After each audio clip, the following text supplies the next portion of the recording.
Good day, everyone. I'm Brian Delp, host of Drive Time on WBGO. But today, I'm here for a very special reason to welcome a good friend of ours and mine to the WBGO studios, Jonathan Capehart. Welcome to WBGO, or actually, welcome back because I know you've been on with Jay Johnson before. Yes. Oh, Brian, thank you very much. This is a huge treat for me. Well, we're here to catch up socially and to talk about and to talk about this outstanding new book, your autobiography, your memoir that has just been released, I guess, in the last 2 months. Month. In the last month, I know I had it within a week of its publication, but yet here I am. Lessons from a Black Man's Search for Home, Jonathan Capehart's outstanding new memoir. Congratulations, by the way. I know that it's going very well and it's already made the New York Times bestseller nonfiction list, correct? Yes, it has, and thank you very much. I remember people have been asking me, about the book tour and how's it going? Has it met your expectations? And I've said, I've told them I had no expectations. I just wanted to get this book out. And so if one person bought the book and said, I read it and it's helped me in some way, that would be worth everything. But man, when I got word that we made the New York Times bestseller list after the first week, I mean, I didn't have that on my bingo card at all. Not at all. Do you play bingo? I've never asked you that. And is it Yeah, is it an all over game, or can you just get the one line and I count can it as take a whatever I win? get. I I've got to tell you what struck me is, well, now you and I have been friends for a number of years, Yeah. but I had no idea how much you and I had in common until I read this book. And the first thing that leapt out at me, and I know I sent you this picture, is that we were both raised by a parent who grew up picking cotton by hand. Mm-hmm. And I had no idea that your mother had to do that.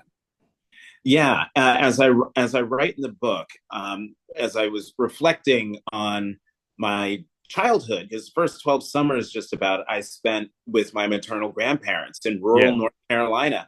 And right. my cousin and I, we ran around the yard in our bare feet and jumping through the sprinkler and playing with our,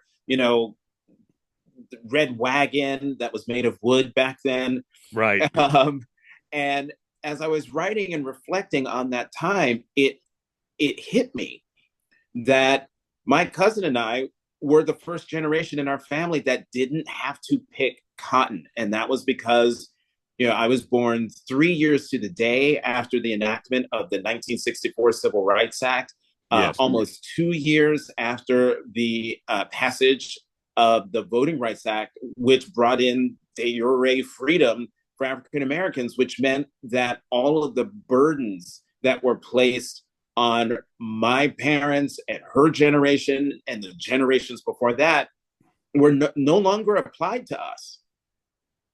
Correct. And for similar reasons, my father escaped off the farm when he was a teenager and ended up joining the army, which kept him off the farm permanently because he was never, once he had gone to Korea and then gone to school, he was never going back to the farm, Mm-hmm. and I guess my point here is that both of our parents made damn sure that we didn't have to pick cotton when we were growing up.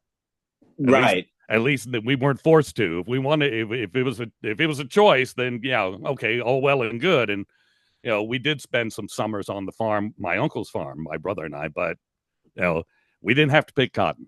So Right. Right. And I kind of get the sense that, farm life would not be for us anyway.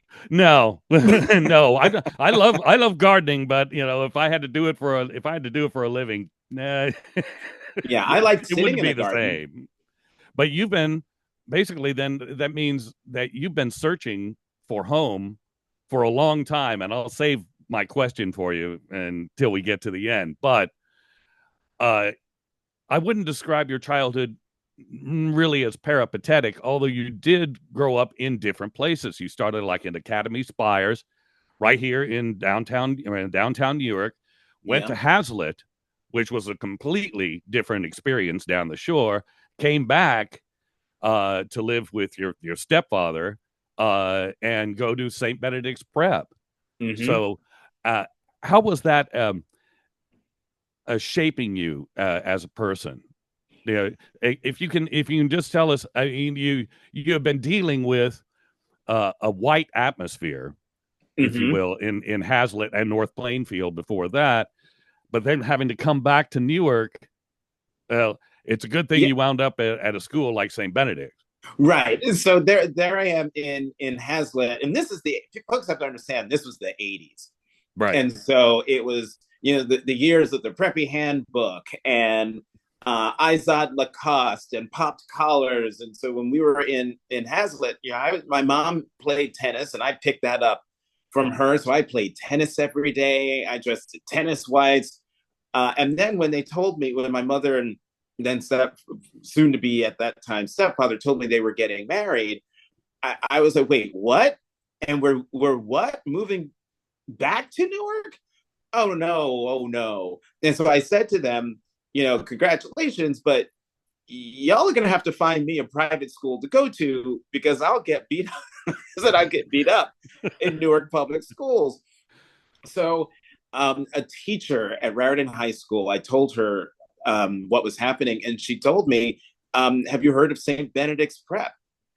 And I hadn't. She finagled an interview for me. I got in. And the chapter in the book that sort of talks about this transition from, predominantly white suburb where I was the only one in the classroom or one of a few in the school back to Newark. The title of that chapter is Fresh Prince in Reverse. Right. And it was as if, the Fresh Prince's cousin, Carlton, had moved from Beverly Hills or Bel Air to Newark. And so even though, I'm a black kid and, I listened at the time to WBLS and have black family and relatives, I moved to a predominantly black and brown city and completely not knowing what to do, how to fit in. And I tell a story about how my then stepfather looked at me in my tennis whites and popped collar and said to me, you can't leave the house dressed like that. And I defied them. And I'm not going to give away the story. You just have to read the story in the book. Oh, I agree. And there's another story, of course, the story of the box that I would not dream of talking about because, No. I'm sorry, folks, you're going to have to read this for yourself. All I'll say is that your dear friend, who was it, Rodrigo? Um, um, um, Ricardo. Ricardo, sorry. Ricardo, I don't know if he'd be my best friend after pulling that kind of gag on me. That's like that's like extreme boom da boom da boom da stress. Yes, but I have to tell you, I can appreciate a gag. It was a good one.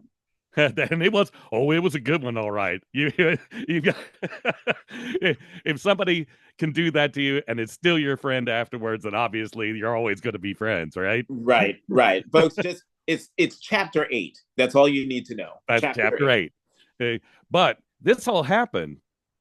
The story of the box, it happened when you were at Carleton College in Northfield, Minnesota. Mm-hmm. Tell us how the experience of going to that small liberal arts school in the upper Midwest affected you. I mean, when you were actually going there, and this is something else you and I share, I was just a couple of 100 miles away doing the same job in Bismarck, North Dakota that I've been doing here at WBGO for 30 years.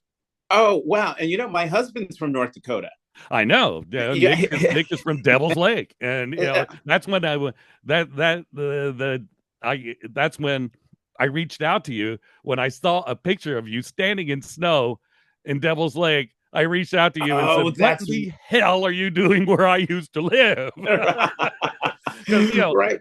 being in North Dakota for anybody from here, being in North Dakota is kind of uncommon, to Right. I say the mean, least. you have to be there on purpose, Right. which I was. But to your original question, so I found out about Carleton from a young woman, Carol Barnett, who was the kids now today say a rising freshman to Carleton, and I was just a rising sophomore in high school. So she introduced herself, said she was going to Carleton College, and that I should think about it when it was my time. Well, when it was my time, I wrote away for information from Carleton, and this was pre-internet, so you couldn't just go online and get the information. You had to write to someone and then wait for a whole packet back. And I just fell in love with the place through pictures. So again, pre-internet, to get answers to my questions, you had to call the admissions office, and so I called the admissions office every day, Every day. Right. several times a day. And one day, this went on for weeks, and my mother said to me, you should cool it on the phone calls because you don't want to ruin your chances. You don't want to be a nuisance, and then they don't accept you. So I didn't call for a full 24 hours. Didn't pick up the phone, even though I had tons of questions. That next day, the phone rang, and it was the woman I talked to all the time, Beth Clary. Yes. And she called and she said, hi, Jonathan, this is Beth Clary at Carleton College. And said, oh, hi, how are you? She said, we didn't hear from you yesterday. Do you do you have any questions? I was stunned. And I said, yes, I have questions, but my mother told me to not call so much. So I wouldn't be a nuisance. So I didn't call. And she said, don't worry about calling. Call anytime, any question. And my mother told me years later that it was that phone call that convinced her that Carleton was the place for me to go to, because she knew I would be going to a nurturing environment, There you that there go. would be people looking out for me who would have my best interests at heart. And Brad, I loved it there. As I write in the book, going to Carleton, small liberal arts college, southern Minnesota, predominantly white. It was sort of reverting back to the mean for me, reverting back to what I knew from my years in North Plainfield and Hazlitt. Mm-hmm. And so the environment was not foreign to me. The academic rigor was not foreign to me at all because of St. Benedict's. Yes. And so I was in a happy place, so much so that I stayed an extra year after graduation to work as assistant to the president, which is when I made the phone call to Ricardo to go on that secret mission. Right. But Brian, you want to know something? Please. I did a book event at the Hutchins Center at Harvard, which Professor Henry Louis Gates Jr. Yes. runs at Harvard. And we're there, we're having a great conversation. Then I'm signing books afterwards. And the next people come up. I look up. Who is it? Beth Clary. Right. Right there in the line. And I looked at her and I said, why do you keep doing this? Because she did this to me 10 years ago when I gave the opening convo address in 2013 at Carleton. And I told that story I just told you to everybody. And we're at the reception at the president's residence. And she comes walking up. And I had not seen her in 20 something years at that point. Right. Oh, that's terrific. What a great story.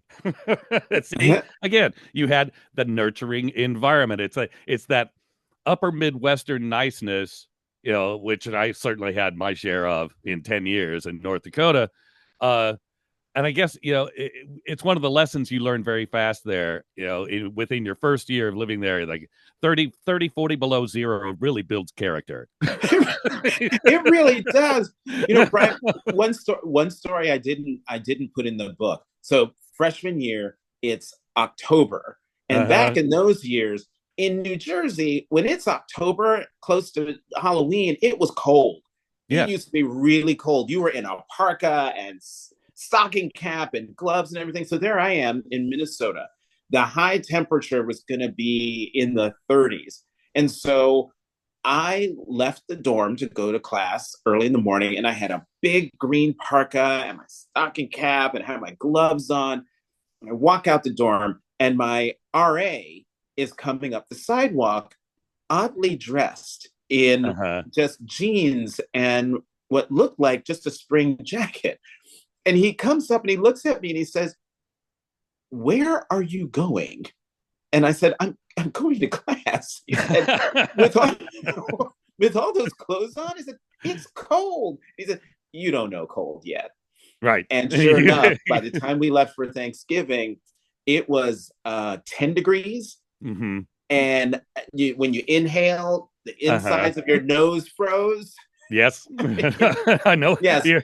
I haven't experienced that in more than 30 years, but believe me, it kicks back to you just Oh, yeah. automatically. You never Whenever it forget gets it. cold here, you just say, ah, it's not so bad. Right. It's not so bad. But here, I want to quote something here because after Carleton College, you went on to a variety of positions. You worked for WNYC, our sister station right across the Mm-hmm. river. You worked for Mayor Dinkins, if I'm not mistaken. Well, I worked for, but that was when the city owned WNYC. And Yes, so my boss was appointed by the mayor. right. And then it was a fairly large leap, although you had been an intern on the Today Show. From there, all of a sudden, you went to the New York Daily News, which is astounding to me. But on the other hand, I think that's what made you the writer that you are now. Yeah, that was the leap, Brian. Um, I always wanted to be, since I was a kid, I called it news commentator. Mm-hmm. And so folks can read in the book how I got the internship at the Today Show. So when I left WNYC and went back to the Today Show as a researcher, I knew by then that um, folks in television love to hire people from print because they know how to think and they know how to write. Yes. And so when the Daily News called, the Daily News op-ed editor called me, Bob Laird, and he said, "I got your name from Tom Morgan, who was the president of WNYC and a Carleton class of 49." And Hmm. he said, "I have the perfect person for you to call, Jonathan Capehart, but he's having too much fun at NBC." And when Bob Laird told me this, I said, "Yeah, Tom was right. Thanks for calling. Goodbye." They had an open editorial writer position. And so I told my mother and my then partner at the time separately what happened. And they both said the exact same words: "Are you nuts? Call him back. You don't even know what the job is." So I did. I got the job. And I thought I would stay there for 2 years, learn how to think, learn how to write, and then go back to the Today Show. And instead, I stayed. And I learned, Arthur Brown and Michael Goodwin were the editorial page editor and deputy editor. And they told me during the interview, if you want to learn how to write commentary, write opinion, this is perfect. You are raw clay. We'll teach you. And great. I'm Right. all for it. And it was a fabulous experience. Well, it was a little better than a fabulous experience, Jonathan. You ended up winning the Pulitzer Prize, which is, nothing to sneeze at. No, you are right, Brian. But again, just sort of like with this book where I had no expectations of, Mm. Like the New York Times bestseller list. When it came to the Apollo Theater, all we wanted to do was to help save the theater, help turn it Yes, around, and which you did. which we did. And I will never forget Ray Daniels, who worked for the state, and the state owned the Randy Daniels, not Ray Daniels, Randy Daniels. He pulled me aside, former journalist, former CBS television journalist, said to me, "You guys are going to win the Pulitzer Prize for this." And I looked at him with this, I gave him side eyes, and I was like, "You are nuts." And And it yet, turned out to be right. here we are. We're talking about it 25, what is it, 25 years Oh my later, God. right? Yeah, almost. And I write about the day we got the secret phone call that we had won. It's one of those indelible moments that I was really happy to get down on paper, just Mm. to bring people inside of what it's like to go from just working on something because you care about it and you're trying to do good, to then getting, in journalism at least, print journalism, the ultimate recognition. Which it is, of course. And I guess now, what's next for you then? Emmy, and then Well, I did get nominated I for know. one, so I'm on my way. Hope springs eternal, right? Hey, Right, come on. right. But two things come out of that Pulitzer Prize win. One of which is you ended up going to work for Michael Bloomberg. And Yeah. there is a great quote in here. I actually marked it because I wanted to get this down. He said, you and Michael and a bunch of people, are on an elevator. And Mike deadpans you and he says, Capehart, you must not be writing. Why do you say that, Mike? Because I haven't gotten an email from somebody pissed off about what you've written.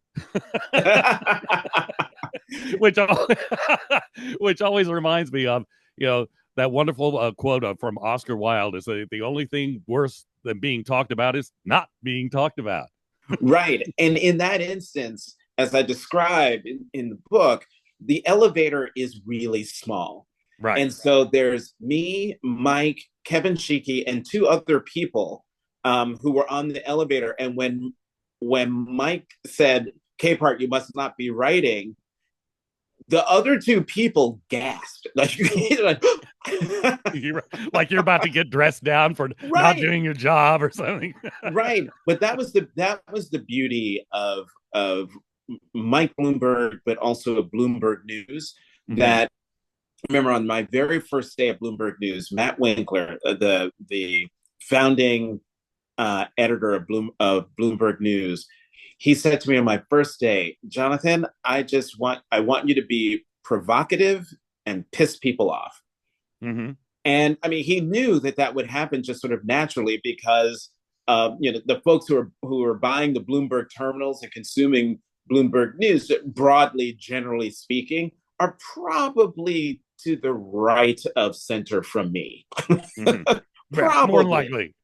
And so what was funny is at the Daily News, I was viewed as a neocon for all sorts of reasons, erroneous reasons. And then I get to Bloomberg News, where one of the emails that was sent to me was someone mad because I was a, quote, Jesse Jackson liberal. Talk about whiplash. Like, whoa, how did that happen? But it was in that moment that I understood that the people who were emailing me and yelling at me were also emailing Mike.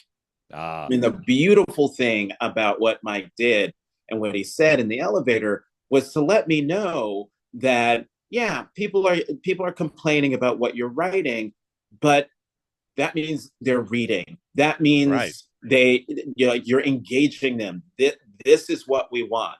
And so it was those 9 months that I spent, those initial 9 months that I spent at Bloomberg News, were really among the most incredible of my career. And then, of course, now you're the co-host of the wonderful The Weekend on MSNBC. We watch it every weekend faithfully. Thank Uh, you. but there were, of course, some missteps along the way too. But I want to, it hasn't been all Pulitzer prizes and rose petals in front of you, Oh no. walking the vine-covered path. You had a brief foray into public relations that really did not go well, right? Correct. And you always know when you're on the wrong horse, Right. or it soon will be made apparent to you that Right. so there's a lesson I learned from this book. One of many is, like, don't ever take a job for the money, Yep. and when someone asks you what you want, tell them. Yes. You want That to is elaborate on that?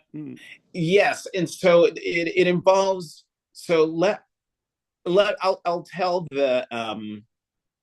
since I just mentioned Bloomberg News, I'll talk about how I got the Bloomberg News job. So we win the Pulitzer Prize, and the myth is you win the Pulitzer Prize, your phone rings off the hook, and you Right. get job offers from all over the place, and then you jump to the next thing. That did not happen. Mm-hmm. At least not to me. And so I started thinking about, okay, I've done the daily news thing, hyper local, hyper New York State. I'm going to jump to national. One friend said to me multiple times, you should talk to Bloomberg News. Bloomberg News is financial news. I don't know anything about that. I don't want to do it. But I say, okay, fine. I will meet with Matt Winkler, set up a meeting. Everything that could go wrong went wrong that morning. The wrong suit. And mind you, this was an informational interview. I had no expectations. I had the wrong suit. It was downpour rain all morning, downpouring rain. I was living in the meatpacking district before it is what it was, before it what it became today. So it was Yes. just me and the meatpackers there. I had to run so no taxi, get on a hot subway, then have to walk all the blocks once I get to Midtown up to 499 Park, and I'm late. Right. But I used this new technology called a cell phone, Brian, to let them Ah. know that I was on my way and I would be late. And I get off the elevator. I'm completely soaked. I'm drenched from the thighs down, water dripping out of the cuffs of my pants into my Oh, shoes man. as I squish my way to this bow-tied man at the end of the walkway. And it was Matt Winkler. I apologize profusely for being late. He gives me a tour of the newsroom, shows me everything, all the desks, walks me through the terminal, and then at the end says, "So what do you think?" And Hmm. I looked at him and I said, "About what?" And he said, "About coming to work here." I said, I don't think that's a good idea." Why? I said, "Well, this is financial news. This is economics. I don't write about that. I don't think that'd be a good fit." And so I thought, I mean, look, I took it that he got mad, and he looks at me and says, "Well, what do you want to do?" And then leaned back in his chair and folded his arms and stared at me. And I thought, all right, bet. I don't want to work here. So I have nothing to lose. And I looked at him and I said, I want to write a column once a week and go on television and talk about it like I do right now. And then I leaned back in my chair and folded my arms. What a smartass I was. We're staring at each other. He breaks the stare and says, "Why can't you do that here?" And then proceeds to give me the entire tour that he had given me, but now showing me we just started an opinion section for our terminal users. We just hired these two people. You would be a perfect fit. Blah, blah, blah. I freaked out, said, "Oh, look at the time. Got to go to my meeting downtown." And I ran out of that room as fast as I could. By the end of that week, I had a brand new job, national affairs columnist for Bloomberg News. And eventually, you went to the Washington Post, and that's a whole nother story about why you resigned from the editorial board. But you've returned since then, right? Oh no, I've not returned to the editorial board. I'm still at the paper, but I have Yeah. not returned to the editorial board. Well, that's a story I'm afraid we don't have time to get into, but it's a fascinating part of the book, and I think that people should read the book for that reason alone, if nothing else. Although all of it is really great, and I got to tell you, you being a native of Newark, New Jersey, this radio station WBGO has really been a part of your life, has it not? Oh, absolutely. But before I get to talking about BGO, I just want to say that for people to understand that chapter about why I left the editorial board, you really have to read the entire book. It Yes. puts that chapter into much needed context. But WBGO is, talk about home. Yes. Yes. WBGO is home wherever I am in the world. I mean, you and I really got to talking when I was in Rome. And it's Right. Brian, 6 years ago next month, I I know. left for Rome for a month to write what eventually became this book. And Right. because Rome is 6 hours ahead, I would turn it on and you were doing jazz overnight. That's right. And just the music that I would go on these long walks in the morning, and I would have jazz overnight on, and the music that really hit me while I was on those walks, I would note them, and I created a playlist, Rome 2019, which I still play. And so for me, this station is home no matter when I turn it on. Um, no matter who is on, although I have my favorites, Brian. Yeah, you said that to Jay Johnson, when he had you on 3 years ago, and I thought, oh Lord, I'll never hear the end of this. And now, that brings us, to, I'm reading the final chapter, of this book, and I get to page 252, and you say it right there. Thank you, Brian Delp, for your playlist, inspiring me while I was in Rome in 2019. I was floored. I didn't expect that ever. You know, I immediately took a picture of it with my cell phone and sent it to my brothers. And I really wish my mother was still alive to have seen that. Well, She would have loved that. The acknowledgments were, that was a labor of love, in that as I write in the book, the entire book is basically one giant acknowledgement. That's why I mentioned all these names of people who folks don't know, right? And will never know, but they mean the world to me. And so the acknowledgments were the place where I could put in even more names of people whose stories I couldn't get in because they didn't fit, or it would take too long to explain. But when it came to you and BGO and the hotels I stayed for writing, and places like that, I wanted people to know that it wasn't just people. There were places, there were things that factor in to my life that make me happy and that are very important to me. And WBGO is really important. And anybody who watches PBS or has seen my suitcase will know that I'm a BGO listener. Oh yeah, believe me, we really appreciate that too. The fact that I don't know if you own a car, but I do know you own a laptop, because there's our bumper sticker right on the back of it. and you have no idea how much we appreciate that. So thank you very much, Brian. You know what? I know we're out of time, where we've gone way over time, but we were in an Uber coming into the city about a month ago, and the Uber driver was playing jazz, and I didn't think anything of it. And then suddenly I hear one of the commercials, and I was like, wait, he's playing BGO. This is great. So we get to the hotel and get out of the car, and I said to him, as he's pulling out my suitcase, I point to the bumper sticker on my suitcase, and I said to him, so you see, we have the same taste in music. And he goes, oh, wow, it's like that commercial where the lady says, when I see a WBGO bumper sticker in another car, I'm like, hey, that's someone I can identify with. And we both burst out laughing. Wait, remind me, if you are driving, right? Don't you have a Boxster? We'll send you a license plate frame. I've upgraded to a Carrera.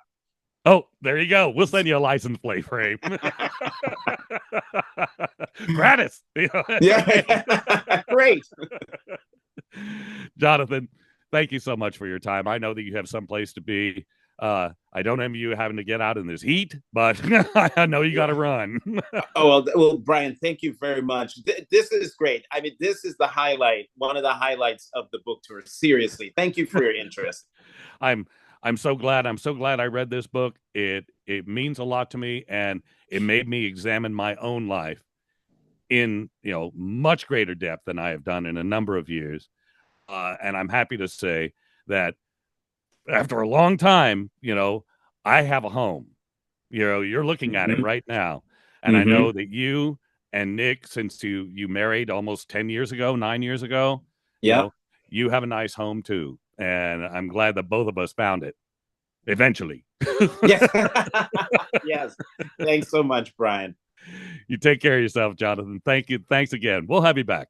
All right.